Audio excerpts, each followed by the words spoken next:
রামনবমী নিয়ে ফের দিলীপ ঘোষের হুঙ্কার, চ্যালেঞ্জ করে বলছি হিন্দু সমাজ যা করার করুক আমরা সব সামলে নেব। রামনবমীর দিন যারা রাস্তায় নামবেন তাদের বিরক্ত করলে ভুলে যেও না আজ সেই হিন্দু সমাজ নেই। ৬৬ কোটি হিন্দু মহাকুম্ভে একজোট হয়েছে, কেউ বাধা দিলে লক্ষ লক্ষ লোক ওপর দিয়ে মারিয়ে চলে যাবে। রামনবমী নিয়ে হুঁশিয়ারি দিলীপ ঘোষের।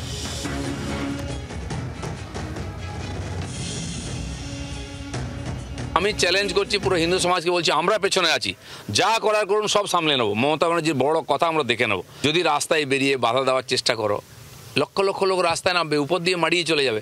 তখন দোষ দিও না যে এই হয়ে গেল তাই হয়ে গেল। আর যারা এই রাস্তায় নামবে রামনবমীর দিন ডিস্টার্ব করবে, ভুলে যাও না আজকে সেই হিন্দু সমাজ নেই।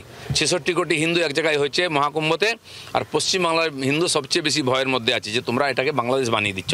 তার যোগ্য জবাব তোমরা পাবে। রামনবমী নিয়ে দিলীপ ঘোষের এই হুঁশিয়ারির পাল্টা তৃণমূল বিধায়ক শওকত মোল্লা কি বলেছেন শুনুন। বাংলার পুলিশ আছে বলে দিলীপ ঘোষরা এখন ঘর থেকে বেরোতে পারছে।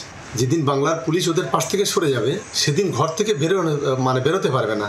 ও ঘরের ভেতরে শাড়ি পরে লুকিয়ে থাকতে হবে। বাংলা হলো সম্প্রীতির বাংলা।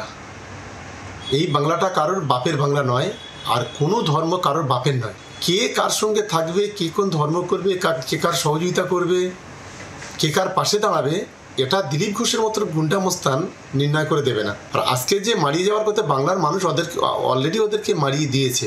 আগামী ২৬-এ এমন মারাবে যেটা ওরা বাইরে বেরিয়ে মুখ দেখানোর জায়গা পাবে না। বাংলার আওয়াজ, বাঙালির আবেগ, জি ২৪ ঘন্টা।